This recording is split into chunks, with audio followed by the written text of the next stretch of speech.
Hello my dear students. तो आप देख रहे हैं अंकित एजुकेशनल हब।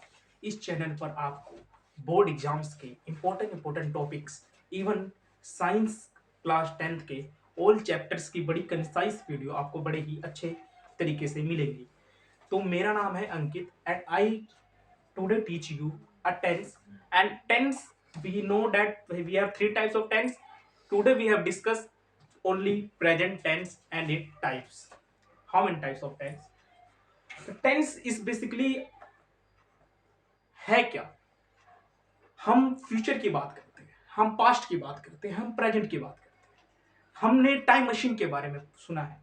जैसे कि साइंस में टाइम मशीन है जो क्या कर सकती है, किसी को भी फ्यूचर में ले जा सकती है और किसी को भी पास्ट में ले जा सकती है। ऐसे ही इंग्लिश में भी हमारे पास एक टाइम मशीन है जो क्या करती है कि हमें कुछ सेंटेंस से हम प्रेजेंट में चले जाते हैं, कुछ सेंटेंस से हम पास्ट में चले जाते हैं, इवन कुछ सेंटेंस से हम फ्यूचर में चले जाते हैं। तो आज के डिस्कशन का हमारा पार्ट है टेंस। तो लेट्स बाकी बातें हम छोड़कर हम लेट्स अपनी स्टडी करते हैं। तो आज हम पढ़ेंगे tense. Tense, firstly we know what is tense. And tense से पहले हमें पता होना चाहिए वर्ब क्या होती है, क्योंकि it's an important face of tense. Because if the verb we don't know, then how do we make sentence, and how do we feel verbs when it comes the board exam? So firstly we know verb is basically action. Action, किसी भी चीज का action, कुछ भी action करना। Example के तौर पे complete, do, be, awake, arise, rest even ऐसी। तो कंप्लीट का मतलब यहाँ पे क्या है? कंप्लीट का मतलब होना पूरा करना, किसी चीज का पूरा करना। डू मतलब कोई चीज करना, किसी चीज को हम करें। बी का मतलब होता है होना किसी चीज का। ऐसी अवेक का मतलब होता है जागना। एंड अराइज का मतलब होता है उठ, जैसे कि हम देखते हैं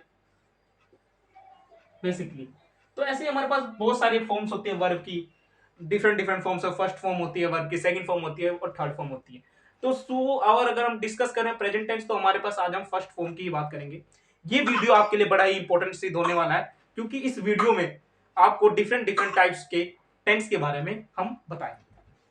तो हम स्टार्ट करते हैं। सबसे पहले टेंस इज बेसिकली क्या है? Action of a verb at a time. किसी भी टाइम पर वर्ब का एक्शन ही टेंस है। एग्जाम्पल के तौर पर Ram goes to school. Ram our subject and school our object, and go it is verb, and here this is our preposition. क्या डिफरेंस है इसके अंदर? इसके अंदर हमारे पास सब्जेक्ट है, ऑब्जेक्ट है। goes, if I tell Ram go, यानी मैं कहूं राम जाता है, तो इसके अंदर क्या है? अब मैं पूछूं इन दोनों में से कंप्लीट सेंटेंस कौन सा है? इन दोनों में से हमें पता चलना चाहिए कंप्लीट सेंटेंस कौन सा है। अब यहां पे हमारे पास there is no object, object नहीं है, but here we have object. अगर यहां पे हमारे पास ऑब्जेक्ट है और अगर यहां ऑब्जेक्ट नहीं है, जिस भी सेंटेंस में ऑब्जेक्ट होता है तो that is we automatically this sentence is complete. But condition is this कि there is subject also. Subject and object when come in both the sentence, then it will complete, and when only subject come and there is no object, then the sentence is complete. But इसका मतलब ये नहीं है कि ये tense नहीं है, ये दोनों के दोनों ही टेंस का पार्ट है। तो let's we have discuss tense. सबसे पहले हमें पता चलिए टेंस हम पता कर चुके हैं कि action of a verb at a time. तो कितने टाइप्स का हमारे पास टेंस होते हैं इसलिए हम डिस्कस कर सकते हैं। Present, second one is the past, and third one is the future. Present tense we have also, that is indefinite, continuous, perfect, and that is the perfect continuous. And here also we have same. सबसे पहले हम इनके बारे में ही जानते हैं, present, what is present, what is past and what is future. तो यहां पे मैं बताता हूं, जैसे कि आप देखिए, present is basically what is happening now. Happening now क्या मतलब है इसका, हैपनिंग नाउ का? हैपनिंग नाउ का मतलब ही बेसिकली ये है कि कोई चीज अभी हो रही है। अब होना, होने पे कुछ भी हो सकता है। एग्जाम्पल के तौर पे कहीं आग लगी है, अभी लगी है, कोई घूम रहा है,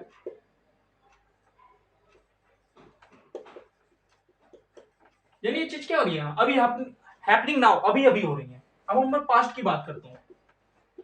पास्ट जो चीज बीत गया है, बीता हुआ, यानी जो चीज अभी तक हुई ही नहीं है, कभी होने वाली है। एग्जाम्पल के तौर पर जैसे कि राम अपना काम कर चुका था, या फिर मैं कहूं Ram had completed his work. अब इसमें क्या है, हमारे पास यहाँ पे चुका था, ये जो था है ये ऑटोमेटिकली बता रहा है कि ये पास्ट का सेंटेंस है। And here we have had. Had is basically perfect, past perfect tense के अंदर हम हैड का यूज करते हैं। टेंशन मत लीजिए, ये सब चीजों के बारे में मैं आपको पढ़ाऊंगा आने वाले लेक्चर्स के अंदर। तो आज का जो हमारा टॉपिक्स है वो हमारा बेसिकली हमारा फोकस रहेगा प्रेजेंट के ऊपर। तो प्रेजेंट के ऊपर जो हमारा फोकस रहेगा,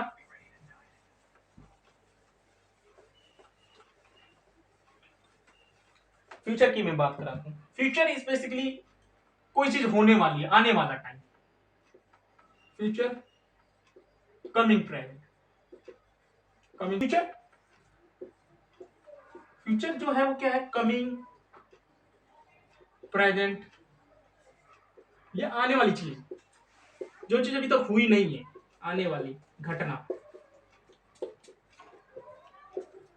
एग्जाम्पल के तौर पर I shall go to Delhi tomorrow. I shall go to Delhi tomorrow, I shall go to Delhi tomorrow में अभी टुमारो जो है ये ऑटोमेटिकली क्या डिनोट कर रहा है, आने वाले टाइम को, अपने आप ही आने वाले टाइम को डिनोट कर रही है। And I shall and will is basically also the future tense. तो here we discuss about now, आप लोग नोट कर लें इसे, मैं 2 मिनट के लिए साइड हो सकता हूं। आशा करता हूं आपने नोट कर लिया होगा। अब हम प्रेजेंट की बात करते हैं।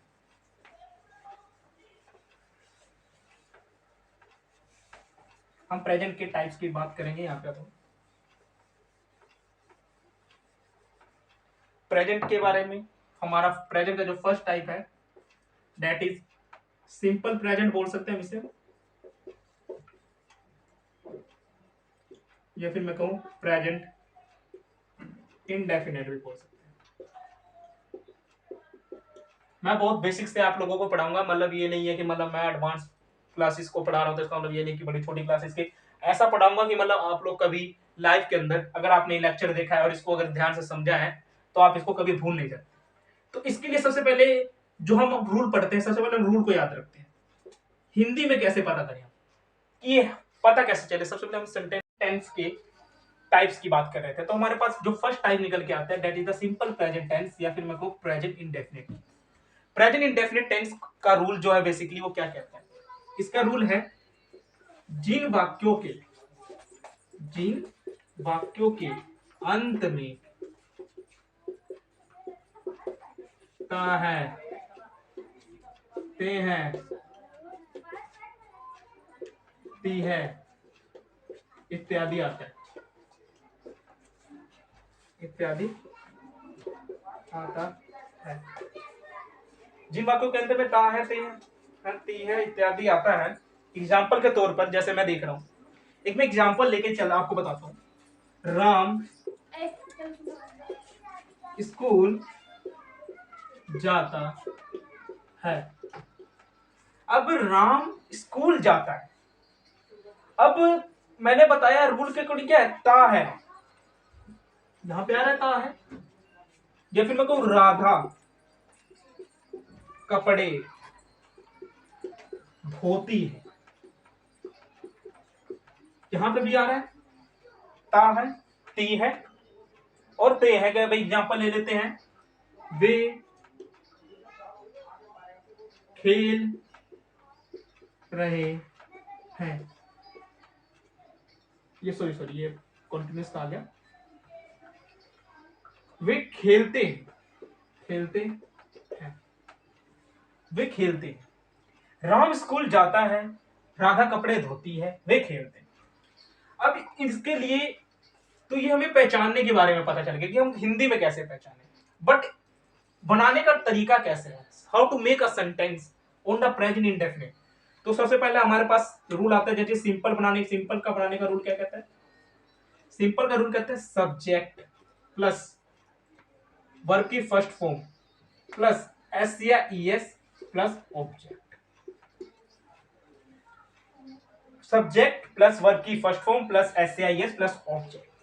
तो ये हमारे पास फर्स्ट रूल हमारा बता है, सब्जेक्ट प्लस वर्ब की फर्स्ट फॉर्म प्लस एस या ईएस। अब यहां पे एक कंडीशन आती है, अब एस या ईएस सभी सेंटेंस के साथ नहीं लगता, एस या ईएस किसके साथ लगेगा, एस या ईएस के लिए मैं आपको बता देता हूं एक बेसिक सा रूल। हमारे पास पर्सन्स होते हैं, ये हम प्रोनाउन के अंदर पढ़ते हैं, पर्सन से पर्सनल प्रोनाउन के अंदर, पर्सन प्रोनाउन के अंदर पढ़ते हैं। हमारे पास थ्री टाइप्स के पर्सन होते हैं। हमारे पास फर्स्ट होता है first person, second person and we have third person. First person what, I and we, second person you and third person he she it और एनी नेम। बट कंडीशन क्या है, नेम कोई सा भी हो सकता है, लेकिन कंडीशन है यहाँ पे क्या, दैट इज सिंगुलर। यो कैसा होना चाहिए, सिंगुलर होना चाहिए। अगर वो सिंगुलर है, अगर वो इफ, यहां पे मैं लिख देता हूं, यहां पे क्या होना चाहिए, थर्ड पर्सन होना चाहिए और क्या होना चाहिए, सिंगुलर होना चाहिए, सिंगुलर। एग्जाम्पल के तौर पे मैं यहां पे लेके चलता हूं, जैसे मेरा फर्स्ट सेंटेंस था राम स्कूल जाता है, तो राम स्कूल जाता है कि मैं अगर मैं यहां पे इंग्लिश बनाऊं तो आप ध्यान से देखना, राम मेरा सब्जेक्ट है, ये लिख दिया। रूल के हिसाब से हम चलेंगे, सब्जेक्ट के बाद हमारे पास क्या आ रही है, वर्ब आ रही है। जब सब्जेक्ट के बाद हमारे पास वर्ब आ रहा है, तो वर्ब हमारे पास है जाना। अब जाना की हम सबको इंग्लिश पता है, गो होती है, तो हम लिखेंगे गो। अब हम यहाँ पे चेक करेंगे क्या हम यहाँ पे एस या ईएस लगाएं या फिर ना लगाएं। तो हाँ, अगर मैं देखूं यहाँ पे क्या है, राम। अब राम क्या है, थर्ड पर्सन है। अब थर्ड पर्सन है तो सिंगुलर है, अकेले की बात हो रही है। रूल क्या कह रहा है, थर्ड पर्सन हो, सिंगुलर हो, तो ही क्या लगाओ, एस या ईएस। अब गो के साथ गोस तो होती नहीं, अब गो के साथ लगेगा क्या, ईएस लगेगा। अब गोस, अब स्कूल की को हम स्कूल ही लिखते हैं, अब बीच में हम प्रेपोजिशन लगा देते ताकि सेंटेंस हमारा थोड़ा कंप्लीट सा लगे, थोड़ा अच्छा सा भी लगे देखने में, ताकि पढ़ने में भी थोड़ा समझता है। तो राम गोस टू स्कूल। ऐसे में सेकंड का एग्जांपल लेके चलता हूं, राधा कपड़े धोती है, ये आप नोट कर लो, मैं साइड हो जाता हूं सारी चीजें। अब राधा कपड़े धोती, राधा कपड़े धोती है, मैं लिख सकता हूं राधा, सब्जेक्ट होगी मेरा। अब धोना क्या है, धोना क्रिया है, वर्ब है, लेकिन धोने को इंग्लिश में क्या बोलते हैं? वॉश बोलते हैं। बिल्कुल सही है। अब यहाँ पे मैं चेक करूं क्या मेरा कोई यहाँ पे थर्ड पर्सन मिल रहा है? मिल रहा है। तो क्या मैं ऐसे यस लगाऊं? लगाना पड़ेगा, बिकॉज थर्ड पर्सन है, सिंगुलर है, तो लगाना तो पड़ेगा ही। अब वो चीज द क्लोथ लिख दिया मैंने, क्योंकि कपड़े को इंग्लिश में क्लोथ कहते हैं। तो आशा करता हूं कि आपको ये चीज समझ आ गई होगी। तो हमें कहां पे एस लगाना है और कहां पे नहीं लगाना है, उसका भी हमें सेंटेंस देखते हैं कहां पे नहीं लगाना है। एग्जाम्पल के तौर पे हमारे पास कंडीशन थी कि हमारा पर्सन होना चाहिए क्या? थर्ड पर्सन एंड सिंगुलर होना चाहिए। अब मैं यहाँ पे देखता हूँ थर्ड पर्सन सिंगुलर पे, तो ये हो गया कि एस लगाना है। अब लगाना कहां नहीं है इसके बारे में पता होना चाहिए, तो उसके बारे में हम देखते हैं।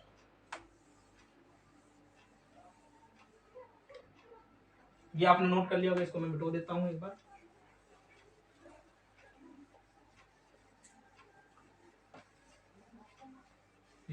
सेंटेंस है, तो थोड़ा मिटो देता हूं एक बार।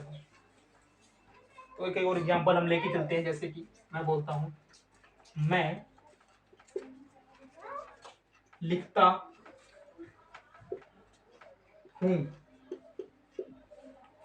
अब मैं लिखता हूं की इंग्लिश क्या बनेगी? आई। अब मैं क्या है? फर्स्ट पर्सन है, याद कीजिए, अभी हमने थोड़ी देर पहले ही पढ़ा। या आई क्या है? First person. फर्स्ट पर्सन है और लिखना क्या है? क्रिया है, क्रिया। अब लिखने को इंग्लिश में क्या बोलते हैं भाई? लिखने को बोलते हैं राइट। तो आप मुझे बताएं क्या मुझे यहाँ पे एस या यस लगाना चाहिए? अरे भाई क्यों लगाना चाहिए जब मेरा यहाँ पे जो पर्सन है फर्स्ट पर्सन, फर्स्ट पर्सन के साथ मैं ऐसे यस क्यों लगाऊं? तो यहाँ पे मेरा सेंटेंस कंप्लीट हो जाएगा आई राइट से। एग्जांपल के तौर पे मैं कुछ और लिख सकता हूं, दे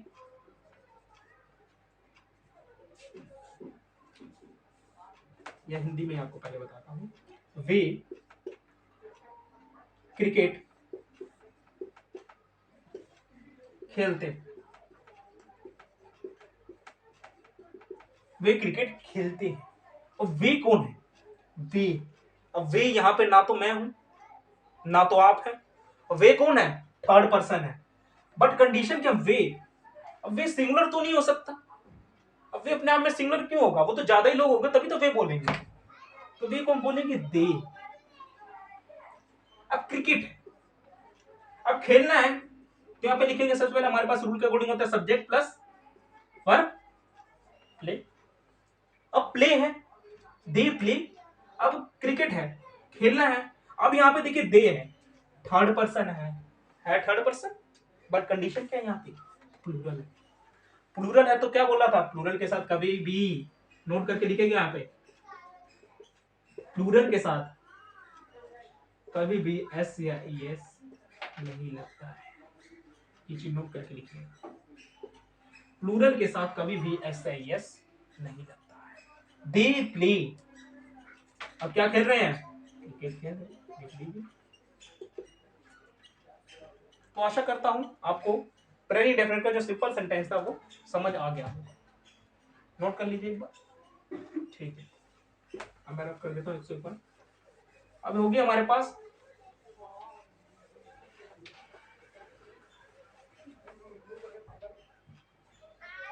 सिंपल प्रेजेंट टेंस का। अब हम सेकंड पार्ट हमारे पास फेस होता है दैट इज नेगेटिव। नेगेटिव में हम पढ़ते हैं, नेगेटिव हमारे पास आते हैं सब्जेक्ट। अब यहाँ पे प्रेजेंट इंडेफिनिट के सिंपल टेंस में केवल और केवल एस से एस का प्रयोग होता है, बाकी और किसी टेंस में एस से एस का प्रयोग नहीं किया जाता। अब सिंपल प्रेजेंट टेंस के सिंपल पार्ट में ही, नेगेटिव पार्ट और इंटरोगेटिव पार्ट में बिल्कुल नहीं। देखिए कैसे, सब्जेक्ट यहां पे लगाएंगे हम हेल्पिंग वर्ब का यूज करते हैं, डू या डस। अब नेगेटिविटी फैला रहा है, अब नेगेटिविटी जो फैलाएगा वो क्या कहेगा? नहीं नहीं। तो यहां पे भी लगा दें नोट, लगा दें। अब सब्जेक्ट प्लस डू या डस, नोट प्लस वर्ब तो वही रहेगी, प्रेजेंट की बात हो रही है, फर्स्ट फॉर्म की बात होगी, प्लस ऑब्जेक्ट लगा दो। अब यहां पे मैं एक आपको एग्जांपल के तौर पे समझाता तो आपको अच्छे से समझ आ सकता है। जैसे कि मैं एक एग्जांपल लेता हूं, लिखते हम रमा कपड़े नहीं धोती है। अब रमा कपड़े नहीं धोती है, रमा कपड़े नहीं धोती है, नहीं आ गया, क्या आ गया, नहीं आ गया। तो समझिए इसको, रमा रूल के हिसाब से चल रहा है। रूल अगर याद है तो हम कोई भी सेंटेंस बना सकते हैं, चाहे किसी भी क्लास में, 8वीं 9वीं 10वीं किसी भी क्लास में हो, अगर आपको रूल याद है तो आप कोई भी सेंटेंस बना सकते हैं। अगर आपको रूल पता नहीं है तो आपके पास सेंटेंस बनाना उतना ही ज्यादा मुश्किल हो जाएगा।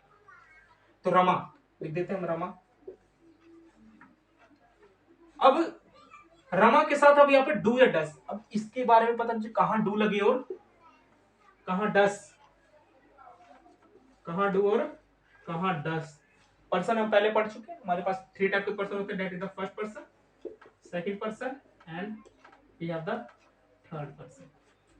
डू या डस, डू या डस कहां लगा, तो देखिए ध्यान से, हमारे पास फर्स्ट पर्सन जो होता है दैट इज आई और वी, सेकंड पर्सन हमारे पास यू एंड थर्ड पर्सन हमारे पास ही, शी, इट और एनी ने, और एनी। अब तक हम अभी हम पहले क्या पढ़ के आए हैं, हम पढ़ के आए हैं थर्ड पर्सन सिंगुलर के केस में क्या लगता था, एस या ईएस लगता था। तो यहां पे भी कंडीशन वही अप्लाई होगी, बस एस या ईएस नहीं लगेगा, एस या ईएस की जगह क्या लग जाएगा, उसकी जगह उसी हम यूज कर देंगे डस। देखिए कैसे, जो भी व्यक्ति सिंगुलर हो, थर्ड पर्सन हो, उसके साथ हम डस लगाएंगे और किसी के साथ हम डस का प्रयोग नहीं करेंगे। एक चीज अपने दिमाग में बिठा लीजिएगा अच्छे से। एग्जाम्पल लेके चलते हैं, रमा है, अब रमा मैं तो नहीं हूं ना, आप लोगों में से नहीं होगा कोई, या मैं कहता हूँ वो हो भी सकता है, नहीं भी हो सकता है, तो लेट कंसिडर कि नहीं है। मैं फर्स्ट पर्सन हूं, आप लोग सुन रहे हैं, आप सेकंड पर्सन है, इवन वो पर्सन जो कि यहाँ पे अभी मौजूद नहीं है that is the third person. तो रमा क्या है, थर्ड पर्सन। रमा कपड़े नहीं धोती है, कपड़े नहीं धोती है, नहीं। अब यहाँ पे हेल्पिंग वर्ब का यूज करेंगे, हेल्पिंग वर्ब यहाँ पे क्या है, रमा है, जब मैंने बता दिया थर्ड पर्सन है, तो रमा डस नोट, डस्ट नोट। अब कब धोना क्या है, वर्ब वही लगाएंगे, वॉश द क्लोथ्स। क्या करा हमने, रमा कपड़े नहीं धोती है, रमा डस नोट वॉश द क्लोथ्स। ये हमारे पास बेसिक सा फंडा था। अगर हमें रूल याद है, सपोज दैट अगर हमें रूल याद है तो हम कोई भी सेंटेंस बना सकते हैं। इसलिए आप लोग बिल्कुल जैसे मैं लिखवा रहा हूं वैसे वैसे नोट करते चलिए आप ध्यान से एकदम, और पूरा एकदम नोट करके बताइए कि मतलब कहाँ पे लगेगा, कहाँ किस जगह नहीं लगेगा और कहाँ पे नहीं लगेगा। एग्जाम्पल के तौर पे अब हमने 10 वाला समझ लिया, थर्ड पर्सन सिंगुलर के साथ नहीं लगता, अब डू वाला समझते हैं, डू कहाँ लगेगा, वेरी डू। तो डू का हम इस्तेमाल कहाँ करेंगे, डू का इस्तेमाल हम उस जगह करेंगे जहां पर या तो मेरा पर्सन क्या हो, फर्स्ट पर्सन, या क्या हो सेकंड पर्सन हो, या फिर क्या हो थर्ड पर्सन हो, बट क्या होना चाहिए, प्लूरल होना चाहिए। एग्जाम्पल के तौर पे मैं लिखता हूं, you do not work properly, तुम अच्छे से काम नहीं करते, तुम अच्छे से काम नहीं करते। You do not work properly, तुम अच्छे से काम नहीं करते हो। अब यू क्या है, हमारा सेकंड पर्सन, एंड डू क्या है हमारे पास, हेल्पिंग वर्ब। ये हमारे पास नोट आ गया, और नोट के साथ यहाँ पे हमारे पास क्या गया, वर्क, दैट इज आवर क्या होगा, वर्क क्या है यहाँ पे, वर्ब है, ये क्या हो गया हमारे पास। अब प्रॉपरली का काम हो, कोई भी काम अच्छे से करना, कोई भी काम अच्छे से करना के लिए हम प्रॉपरली का नहीं यूज करते। You do not work properly, ऐसे करता हूँ, यू सेकंड पर्सन है। अब मैंने बताया कि थर्ड पर्सन सिंगुलर के साथ ही डस का इस्तेमाल करना है, ये बेसिक सा नॉलेज है, बाकी जिसके साथ दिख जाए, बाकी कहीं पे भी कुछ के अलावा कुछ दिखे तो वहां पे इसका इस्तेमाल करना है, डू का इस्तेमाल करना है। You do not work properly. आशा करता हूँ आपको समझ आया होगा, आप एक बार इसको नोट करें अच्छे से। इसके बाद हम अपना नेक्स्ट करते हैं, सिंपल प्रेजेंट ही हम पढ़ रहे हैं। और सिंपल प्रेजेंट का हम तो थर्ड पार्ट दैट इज हमारे पास है इंटेरोगेटिव। इंटेरोगेटिव क्या है? इंटेरोगेटिव से पता चला क्वेश्चन मार्क, प्रश्नवाचक, जहां पे भी प्रश्न पूछे जाए। क्या आप पढ़ना चाहते हैं? क्या आप घूमना चाहते हैं? क्या आप दिल्ली जाना चाहते हैं? क्या आप दिल्ली जाते हैं? क्या आप खाते हैं? क्या आप नहाते हैं? क्या आप कुछ भी, एनीथिंग जिसमें क्या, what, anything that is happening, what, क्या क्वेश्चन आ रहा है, that is our interrogative sentence. Question mark example के तौर पे हम लेके चलते हैं। सबसे पहले इसके रूल की बात करते हैं। रूल क्या कहता है हमारे पास, बनाए कैसे? सबसे पहले हेल्पिंग वर्ब, हमारी हेल्पिंग वर्ब इसके अंदर डू या डस यूज हो रही है। उसके साथ साथ हमारे पास वर्ब की सॉरी सब्जेक्ट प्लस, अब यहाँ पे डू डस आ गया, सब्जेक्ट आ गया, सब्जेक्ट के बाद हम पढ़ते हैं वर्ब की फर्स्ट फॉर्म लगती है प्लस ऑब्जेक्ट, और लास्ट में हमारे पास क्वेश्चन मार्क आएगा। ये ध्यान रखें, यहाँ पे फुल स्टॉप नहीं लगाएंगे, क्वेश्चन मार्क का ही यूज करेंगे क्योंकि हमारा सेंटेंस क्या है, इंटेरोगेटिव। इसका मैं एग्जांपल लेके चलता हूं। क्या तुम पढ़ते हो? क्या तुम पढ़ते हो? क्या तुम पढ़ते हो? अब क्या तुम पढ़ते हो, डू या डस जो हम पिछले पढ़ के आए रूल वही है कि किसके साथ लगेगा, बट सेंटेंस का फॉर्मेशन चेंज हो गया। बाकी डू या डस उसी के साथ लगेगा। डस किसके साथ लगेगा, थर्ड पर्सन सिंगुलर के साथ लगेगा। एंड डू किसके साथ लगेगा, first person, that is I my, I my we, we our us, ये हमारे पास फर्स्ट पर्सन के, you second person, and third person हमारे पास जो होता है प्लूरल, जैसे कि दे, देयर, इस टाइप से। तो क्या तुम पढ़ते हो, अब क्या की इंग्लिश यहाँ पे हम लगाएंगे डू, हेल्पिंग वर्ब हमारे पास डू है, डू यू। अब पढ़ने की इंग्लिश क्या होगी, रीड होगी, रीड। अब यहाँ पे कोई ऐसा ना लगा देना, ऐसे इसका इस्तेमाल नहीं करना, क्यों? क्योंकि यहाँ पे बात मैंने पहले ही बताया, ऐसे का इस्तेमाल केवल और केवल सिंपल प्रेजेंट टेंस के इंडेफिनिट में ही, या सिंपल प्रेजेंट टेंस के अफर्मेटिव सेंटेंस के अंदर ही हम ऐसे का इस्तेमाल करते हैं। तो डू यू रीड, क्या तुम पढ़ते हो, ऐसे में लिखो do you go to Delhi, क्या तुम दिल्ली जाते हो? Does he complete his work, does he complete his work, क्या उसने अपना काम पूरा कर लिया है या कर, डस ही कंप्लीट हिज वर्क, क्या वह अपना काम करता है, क्या वह अपना काम करता है। ये हमारे पास एक इंपॉर्टेंट सेंटेंस भी होता है, इसको ध्यान से समझिएगा। अब यहाँ पे मैंने डस क्यों लगाया, डस इसलिए लगाया, ध्यान से देखिए यहाँ पे किसकी बात हो रही है, ही की बात हो रही है। जब भी ही की बात हो, ही, शी, इट और any name that is the third person singular, तो हम वहां पे यूज करेंगे डस का। कंप्लीट हिज वर्क, कंप्लीट मेरे पास है वर्क, वर्क मेरे पास हो गया, और हिस मैंने लिखा अपने के लिए इस लगाते हैं, लड़का है तो हिस, लड़की है तो हर। तो मुझे आशा है कि आपको ये समझ आ गया होगा अच्छे तरीके से। एक बार इसको अच्छे से नोट कर लें, इसके रूल को जरूर ध्यान दिमाग में रखें हमेशा। अब हम सिंपल प्रेजेंट टेंस के यूसेस की एक बार बात कर लेते हैं कि हम इसका यूज कहाँ करें। ये एक इंपॉर्टेंट है, हमें रूल पता चल गया, हमने सेंटेंस बना के देख लिए, लेकिन अगर हमें पता ही नहीं कि इसका यूज कहाँ करना है तो ये हमारे लिए एक समस्या खड़ी कर सकता है। तो उस समस्या को सोल्व करने के लिए हम इसका यूज के बारे में, यूसेस के बारे में पढ़ते हैं। फर्स्ट हम इसका यूज करते हैं कहाँ पे, किस लिए, हैबिट्स के लिए। अब हैबिट्स वो जो प्रेजेंट की हैं, एग्जाम्पल के तौर पे आई एक्सरसाइज डेली, ये मेरी हैबिट है कि मैं अनिता डेली एक्सरसाइज करता हूं। ऐसे रूटीन की बात कर लेता हूं, I get up early in the morning, I get up early in the morning. अब मेरा रूटीन है, मैं डेली उठता हूं, अब डेली काम कर रहा हूँ या डेली एवरीडे का काम कर रहा हूँ, डेली कर रहा हूँ, तो ये क्या हो रहा है मेरा, I get up early in the morning. इसके साथ साथ हमारे रूटीन में एक और हम जोड़ सकते हैं कोई भी काम, I eat breakfast on time daily. मैं डेली समय पर ब्रेकफास्ट करता हूँ, ये भी मेरे रूटीन के वर्क अंडर आ रहा है। इसका थर्ड यूज होता है जो बहुत ही इंपॉर्टेंट है और हम कई बार उसमें ही गलतियां ज्यादा करते हैं, यूनिवर्सल ट्रूथ के लिए। अब आप में से बहुत सारे बच्चों को यही नहीं पता कि यूनिवर्सल ट्रूथ होता क्या है।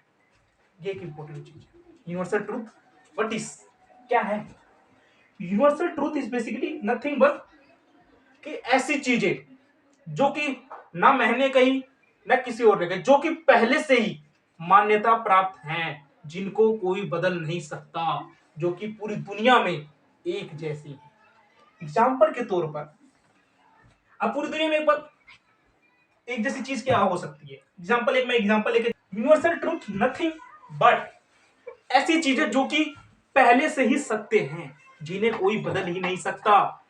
Example, the sun rises in the east, the sun rises in the east.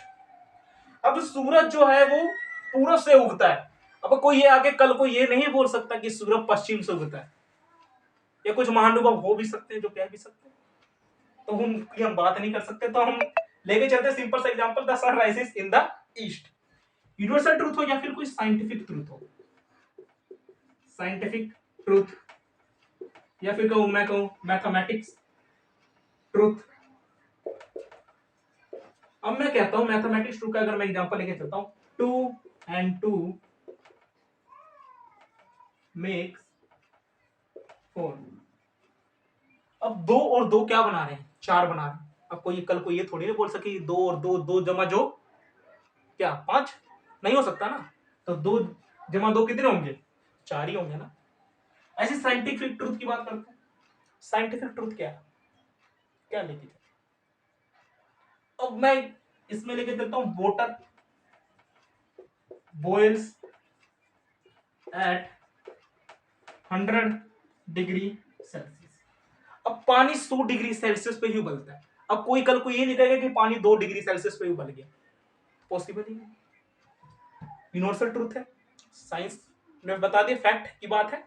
तो ऐसे यूनिवर्सल ट्रूथ फैक्ट्स, चाहे वो साइंटिफिक हो, मैथमेटिक्स और एनीथिंग, तो सारे के सारे ही प्रेजेंट इंडेफिनिट के ही पार्ट्स बनते हैं। तो प्रेजेंट इंडेफिनिट का यूज, एक यूज होगा हमारे पास हैबिट्स के लिए, सेकंड यूज हमारे पास होगा रूटीन्स के लिए, एंड थर्ड यूज हमारे पास होगा यूनिवर्सल ट्रूथ के लिए। आशा करता हूं आपको समझ आ गया होगा, आप इसको एक बार नोट कर।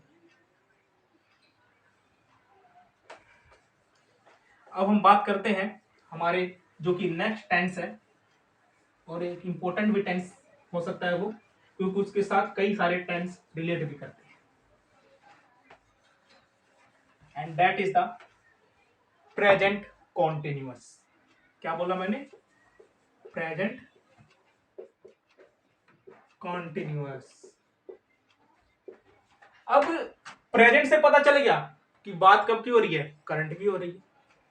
अब कॉन्टिन्यूअस से आप क्या समझ रहे हैं, इस चीज से आप क्या चीज समझ पा रहे हैं, इस चीज से आप समझ रहे हैं क्या, लगातार, कॉन्टिन्यू। आपने कॉन्टिन्यूस किससे बनाया, वो बनाया कॉन्टिन्यू से। अब कॉन्टिन्यू का मतलब पता है, लगातार। क्या होता है, लगातार जो चीज चल रही है, मतलब लगातार ही चल रही है, अभी भी चल रही है। एग्जाम्पल के तौर पे मैं आपको पढ़ा रहा हूं, अभी भी पढ़ा रहा हूं, कॉन्टिन्यूस चल रहा है। आप लोग लेक्चर देख रहे हैं, आप लोग समझ रहे हैं कॉन्टिन्यूस चल रहा है, तो ये भी क्या है, कॉन्टिन्यूस का पार्ट है। तो कॉन्टिन्यूस टेंस क्या होता है, कॉन्टिन्यू, लगातार, जैसी चीजें जो लगातार चल रही हो। जैसे कि इसका मैं अगर हिंदी में पता करूं, हिंदी में हम कैसे पता करेंगे इसका, तो कोई भी वाक्य जिसके अंत में क्या रहा है, रहे हैं, रही है, इत्यादि कुछ भी ऐसा ही है, तो जिन भी वाक्यों के अंत में रहा है, रहे हैं, रही है, आता है, तो सारे के सारे मेरे किसके पार्ट बनते हैं? वो कॉन्टिन्यूस के पार्ट। और कॉन्टिन्यूस भी किसके? अब है आ रहा है, तो अगर है आएगा तो ऑटोमेटिकली किसका पार्ट बनेगा? प्रेजेंट का पार्ट बनेगा, बिकॉज है की वजह से। ये प्रेजेंट कॉन्टिन्यूस। इसका मैं रूल की बात करूं तो मेरे पास रूल है। रूल मेरे पास क्या कह रहा है? रूल मेरे पास कहता है सब्जेक्ट, टेंस का रूल तो बेसिकली यही है। टेंस में कुछ भी होगा सब्जेक्ट और ऑब्जेक्ट की बात तो हम करेंगे ही करेंगे। सब्जेक्ट और ऑब्जेक्ट की बात हम करेंगे ही करेंगे। सब्जेक्ट और ऑब्जेक्ट की बात तो हम क्या करेंगे? करेंगे ही करेंगे। ये चीज हमेशा याद रखिएगा। तो सब्जेक्ट प्लस, अब यहां पे भी यूज होगा, यहां पे यूज होती है हेल्पिंग वर्ब। याद करिए, इससे पहले जो हम टेंस कर चुके हैं सिंपल प्रेजेंट टेंस, उसके अंदर हेल्पिंग वर्ब सिंपल टेंस के सिंपल सेंटेंस के अंदर नहीं यूज हो रही थी। वो केवल और केवल कहां पे यूज हो रही थी? नेगेटिव सेंटेंस के अंदर या फिर इंटरोगेटिव सेंटेंस के अंदर, वहीं पे हो रही थी। बट इसके केस में क्या हो रहा है? इसमें सिंपल के अंदर ही या फिर मैं कहूं अफर्मेटिव के अंदर ही यूज हो रहा है। सब्जेक्ट हो गया, हेल्पिंग वर्ब हो गया, प्लस वर्ब आएगी। अब आईएनजी कॉन्टिन्यूस की जहां पे भी बात आपको लंबी पता चलेगी कॉन्टिन्यूस टेंस है, तो आंख बंद करके एक चीज हमेशा याद रखना, कॉन्टिन्यूस में हमेशा वर्ब की फर्स्ट फॉर्म ऑफ बी आएगी और आईएनजी आएगी। ये चीज कॉन्टिन्यूस की एक इंपॉर्टेंट चीज है, हमेशा याद रखिएगा। कॉन्टिन्यूस की कभी भी बात हो, चाहे पास्ट कॉन्टिन्यूस चाहे फ्यूचर कॉन्टिन्यूस, हमारे पास वर्ब की फर्स्ट फॉर्म के साथ आईएनजी का आना कंपलसरी ही है। इसके साथ हम ऑब्जेक्ट लेके चलते हैं, अब तक पढ़ते हैं, ऑब्जेक्ट तो होगा ही होगा। एग्जाम्पल के तौर पर राजू काम कर रहा है। राजू काम कर रहा है। अब राजू काम कर रहा है, हिंदी में हमें पता चल गया, रहा है आ रहा है, बात किसकी कर रहा है? कॉन्टिन्यूस की बात कर रहा है। अब कॉन्टिन्यूस भी किसकी कर रहा है? प्रेजेंट की बात कर रहा है, क्योंकि क्या आ रहा है? रहा है आ रहा है। राजू काम कर रहा है, राजू मेरे पास तो क्या हो गया? रूल के हिसाब से चलिए, रूल कह रहा है पहले आएगा सब्जेक्ट। हेल्पिंग वर्ब की हम पहले यहाँ पे बात कर लेते हैं एक बार, कि हेल्पिंग वर्ब इसके अंदर किस कौन सी हेल्पिंग वर्ब पे हम यूज करेंगे। इसलिए इसको मैं ब्लू मार्कर से लिख रहा हूं ताकि आप लोग अच्छे से अलग करके देख सकें। हेल्पिंग वर्ब यहाँ पे कौन सी होगी? हेल्पिंग वर्ब हमारी यहाँ पे होगी इस, एम और आर। अब ये यूनिवर्सल ट्रूथ है कि एम किसके साथ हमेशा रहेगा? एम कभी आई का साथ छोड़ता ही नहीं है, एकदम गठबंधन के साथ रहता एम, आई के साथ हमेशा। अब बात आ गई इस और आर की। अब आर जो बता रहे हैं अपने आप में क्या बता रहा है? प्लूरल बता रहा है। क्या बता रहा है? प्लूरल चीजों को बता रहा है। एग्जाम्पल के तौर पे मैं यहाँ पे ले सकता हूँ वी, प्लूरल है, आर का यूज करेंगे, यू। अब यू में सिंगल पर्सन भी हो सकता है और प्लूरल दोनों हो सकते हैं, but you is the second person, so by the rule are इसके साथ भी यूज करेंगे। एंड वी के साथ, यू के साथ। अब हमारे पास हमने तीन टाइप के पर्सन, ये हमारा फर्स्ट पर्सन हो गया पूरा, ये हमारा सेकंड पर्सन हो गया। थर्ड पर्सन की बात करते हैं। थर्ड पर्सन कौन से होते हैं? पढ़ते आए हैं ही, शी, इट और एनी नेम, कोई भी ना। अब ही, शी, इट ये अपने आप में क्या है? सिंगुलर है। ही, शी, इट अपने आप में क्या है? सिंगुलर है। ही, शी, इट और एनी नेम, नेम। अब यहां पे कंडीशन आ जाती है, इट अब थर्ड पर्सन हो, बट थर्ड पर्सन के साथ साथ क्या होना चाहिए उसके अंदर? अगर वो सिंगुलर की बात कर रहे हैं, किसकी बात कर रहे हैं? थर्ड पर्सन हो, सिंगुलर हो, तो हम वहां पे यूज करते हैं इसका। और वही सेकंड केस क्या कह रहा है? अगर थर्ड पर्सन हो,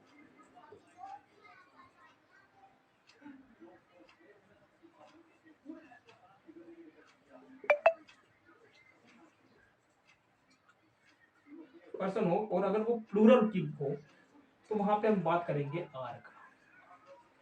किसकी बात करेंगे? आर का। इसको मैं एक एग्जांपल के साथ आपको समझा। जैसे कि यहाँ पे मेरा राजू है, अब राजू क्या है यहाँ पे, थर्ड पर्सन है, रूल हो गया, रूल को देखिए यहाँ पे रूल लिख देते हैं, थर्ड पर्सन है। अब राजू क्या है, चेक करना है सेकंड नंबर पे थर्ड पर्सन मिलेगा, सेकंड रूल क्या कह रहा है कि चेक करो कि सिंगुलर है कि प्लूरल है। राजू क्या है, सिंगुलर है, ठीक है। अब अगर सिंगुलर है तो क्या लगेगा, इस लगेगा, तो यहाँ पे क्या लगाऊंगा, इस। अब करना क्या हो गया, करना मैं अभी पहले भी मैंने जब स्टार्टिंग में आपको बताया था, जब मैं आपको टेंस के बारे में समझा रहा था, वहां पे मैंने कुछ वर्ड लिखा था, उसमें से एक बात थी जिसका नाम था डू। डू का मैंने मतलब बताया था कि करना होता है, तो डू यहाँ पे लगाऊंगा। अब रूल के हिसाब से चलते हैं, वर्ब की फर्स्ट फॉर्म तो लग गई, लेकिन वर्ब की फर्स्ट फॉर्म के साथ कंडीशन क्या है कॉन्टिन्यूअस की, आईएनजी के बिना तो बात ही नहीं करेगा, आईएनजी तो आना ही है ना है। और doing work, Raju is doing work, Raju काम कर रहा है, राजू इज डूइंग वर्क। अब ऐसे एक और एग्जांपल लेके चलता हूं मैं, वे घूमने जा रहे हैं, वे घूमने जा रहे हैं। अब घूमने, घूमना, घूमना क्या हो गया, अब एक बात बताएं, वे घूमने जा रहे हैं, वे मेरे पास हो गए, दे, वे क्या हो गया, दे हो गया। अब जा रहे हैं, अब यहां पे दो तरीके के वर्ब,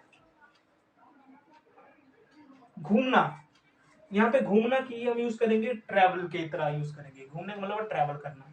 अब यहाँ पे जा रहे हैं, अब यहाँ पे दो वर्ब है, क्या है, दो वर्ब है, घूमना भी वर्ब है और जा रहे हैं। तो हम प्रायोरिटी किसको देंगे, इसको देंगे, दे गो टू, दे गोइंग,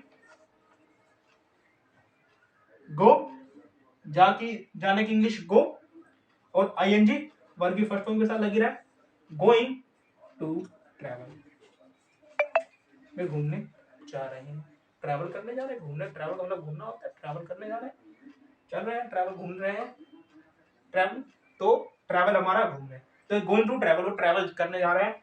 इसमें अगर आप जोड़ना चाहते हैं वे कहाँ जो घूमने जा रहे हैं, दे गोइंग टू ट्रैवल कहाँ पे, मान लेता हूँ यहाँ पे मैं लिख देता हूँ कश्मीर, कश्मीर जा रहे हैं, या जो भी आपको फेवरेट प्लेस है वो लिख दिया, दिल्ली जा रहे हैं, कहीं पे भी जा, आप लिख सकते हैं कुछ भी,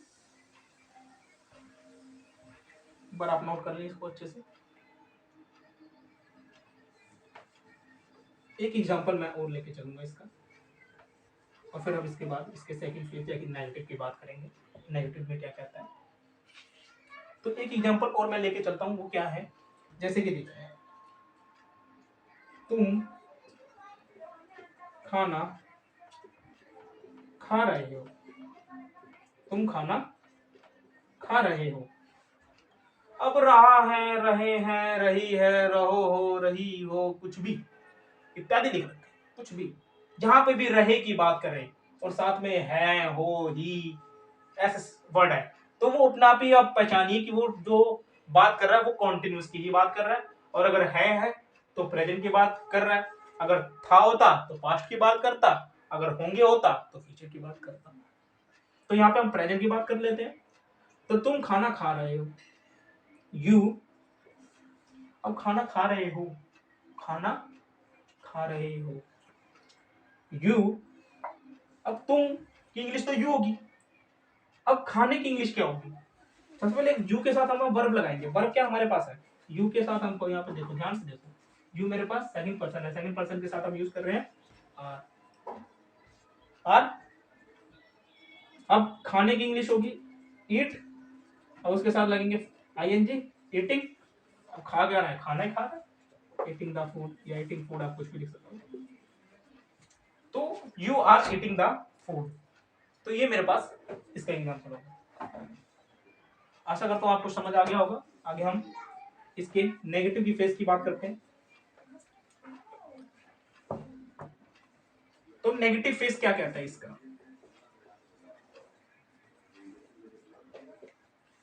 नेगेटिव फेस बेसिकली बस यही कह रहा है, हमारे पास सब्जेक्ट होगा, हेल्पिंग वर्ब होगी, बस हेल्पिंग वर्ब के बाद क्या लग जाएगा, नोट लग जाएगा, बाकी सारा एडजेक्टिव, फर्स्ट फॉर्म और आईएनजी और ऑब्जेक्ट। इसका भी मैं एक एग्जांपल लेके चलता हूँ। एग्जांपल इसका क्या हो जाएगा, Ram is not preparing for his exam. क्या मतलब है इसका, जैसे कि मैं लिखता हूं राम अपने परीक्षा की तैयारी नहीं कर रहा है। राम अपने परीक्षा की तैयारी नहीं कर रहा है। राम सब्जेक्ट हो गया, राम अब अपने परीक्षा की तैयारी नहीं कर रहा है। नहीं से हमें पता चल रहा है किसकी बात कर, नेगेटिव की बात कर। अब नेगेटिव है तो नेगेटिव के साथ हमेशा क्या लगेगा, नोट आता है। नेगेटिव नोट को डिनोट करता है, not is basically denote to negative, तो नोट यहाँ पे लगाएंगे। तो नेगेटिव हमारे पास जैसे ही आएगा तो राम अपने परीक्षा की तैयारी नहीं कर रहा है, तो हम लिखेंगे राम सब्जेक्ट हो गया। उसके बाद हमारे पास रूल कहता है हेल्पिंग वर्ब आएगी, हेल्पिंग वर्ब लिख दी। उसके बाद हम क्या कहता है, हेल्पिंग वर्ब के साथ तुरंत कह रहा है नोट आएगा, नोट लिख दिया।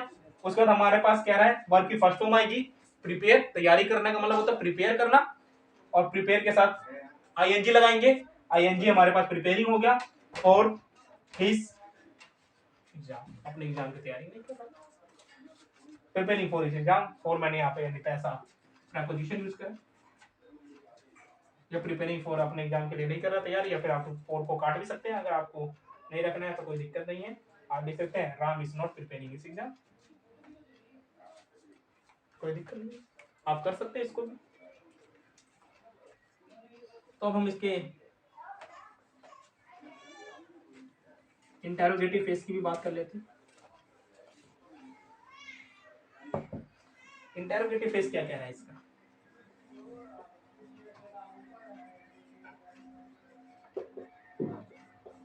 इंटेरोगेटिव फेस क्या कह रहा है। इंटेरोगेटिव का मतलब मैंने पहले ही बताया, इंटेरोगेटिव यहाँ पे भी क्या लिखा, क्वेश्चन।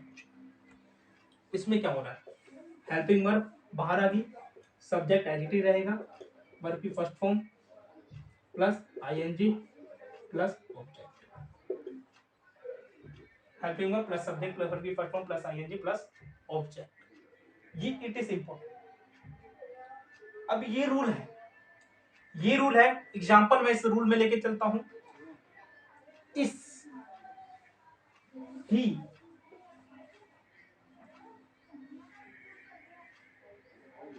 गोइंग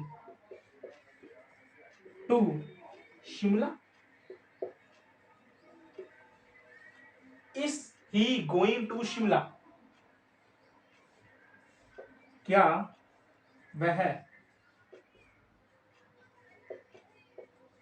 शिमला जा रहा है,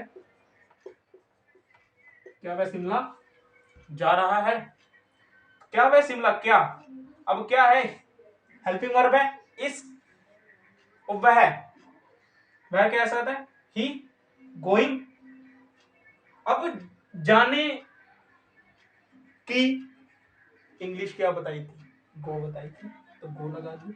अब रहा है कॉन्टिन्यूस आ गया, वर्ब की फर्स्ट फॉर्म के साथ क्या लगेगा, आईएनजी लगेगा, और जब भी आईएनजी लगेगा तो यहाँ पे हम आईएनजी का यूज करेंगे। टू कहाँ जा रहा है, शिमला जा रहा है, तो शिमला में जाएगा। तो इस ही गोइंग टू शिमला, एक और एग्जांपल के माध्यम में समझते हैं हम। Are you playing football, are you playing football, क्या तुम फुटबॉल खेलते हो, सॉरी क्या तुम फुटबॉल खेल रहे हो, आर यू प्लेइंग फुटबॉल, क्या बनेगा इसकी हिंदी, क्या तुम फुटबॉल खेल रहे हो, क्या तुम फुटबॉल खेल रहे हो, इसकी ही इंग्लिश बनेगी क्या की इंग्लिश। अब सबसे पहले हमें चेक करना है सेंटेंस के अंदर कि हमारा जो सब्जेक्ट है वो किस फैमिली से बिलोंग कर रहा है, यानी मैं कहूँ किस पर्सन से आ रहा है, फर्स्ट से आ रहा है, सेकंड से आ रहा है, थर्ड से आ रहा है। इस चीज का पता लगाने के बाद उसके बाद हम ये पता लगाते हैं कि वो टेंस कौन सा है। टेंस पता लगा लिया। टेंस पता लगाने के बाद हम इसमें अंदर क्या ढूंढ रहे हैं, टेंस पता के लगाने के बाद हम देख रहे हैं क्या इसके अंदर हेल्पिंग वर्ब का यूज होगा या नहीं होगा। अगर होगा तो कौन सी का होगा और किसके साथ कैसे होगा। उसके बाद हम क्या बनाएंगे, सेंटेंस को क्रिएट करेंगे। उसके बाद हम वर्ब चेक करेंगे। वर्ब की फॉर्म्स हमें याद होनी चाहिए। आप डिफरेंट फॉर्म्स आप याद करें, वर्ब की फॉर्म्स याद होगी, उसके बाद हमारा लिए टेंस बनाना मुश्किल बिल्कुल भी नहीं है। जैसे कि हम यहाँ पे देख रहे हैं, आर यू प्लेइंग फुटबॉल। अब आर क्या, यू तुम, और खेलना क्या होगा, प्ले आईएनजी, और रहेगा फुटबॉल। फुटबॉल खेल रहे हो क्या तुम, फुटबॉल खेल रहे हो। अब यहाँ पे हमारा सिंपल सा सेंटेंस क्रिएट हो गया। सिंपल सा सेंटेंस हमारा क्रिएट हो गया। आशा करता हूं आपको ये समझ आ गया होगा।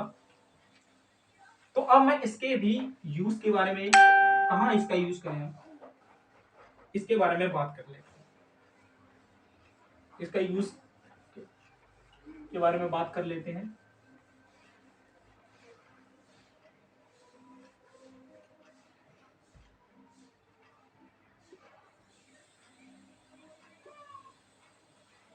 इसके भी हम यूज की बात करते हैं। यूज का, अब यूज आपको दिख रहा होगा। यूज का सबसे पहला काम है एक्शन, जो कि अभी भी क्या हो रहा है,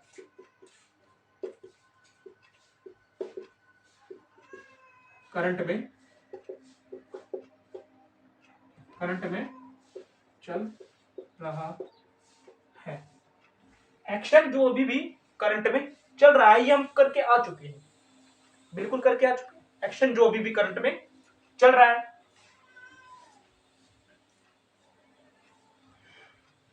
बाकी हम इसका एक एग्जांपल जैसे हम अब तक देखते आए हैं, जैसे कि आई एम प्लेइंग, फुटबॉल का हमने एग्जांपल देख लेते हैं एक बार। अब आई हमने पढ़ के आए हैं, अभी भी प्लेइंग फुटबॉल, अब ये काम है अभी भी।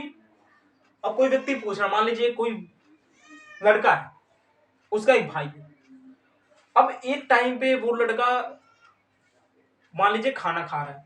अब वो खाना एक टाइम पे खा रहा है तो दूसरे का व्यक्ति का काम तो कंप्लीट हो चुका होगा, इसलिए इसका हम यूज प्रेजेंट परफेक्ट टेंस के साथ भी करते हैं। प्रेजेंट परफेक्ट कॉन्टिन्यूअस टेंस के साथ भी इसका रिलेट हम करते हैं। तो इन इसका अभी हम इस लेक्चर को यहीं पे हम समाप्त करते हैं, क्योंकि वीडियो थोड़ी ज्यादा लंबी हो जाएगी। अन्यथा हम इसको आगे कंटिन्यूस करेंगे। बाकी जो इसके नेक्स्ट 2 सेक्शन बच गए हैं, that is the present perfect tense and present perfect continuous tense, इसका हम नेक्स्ट क्लास में या अपने अपकमिंग क्लासेस में हम इसके बारे में डिस्कशन करेंगे। Thank you listening to very patiently friends. आशा करता हूँ आप लोगों को ये लेक्चर अच्छा लगा होगा। ऐसे ही और लेक्चर देखने के लिए हमारे चैनल को सब्सक्राइब करें। हमारे चैनल का नाम है अंकित एडू हब। आप YouTube पे जाके इसके सब्सक्राइब कर सकते हैं। आप इंस्टाग्राम पे हमारे पेज को फॉलो कर सकते हैं, अंकित एडू हब के नाम से हमारा इंस्टाग्राम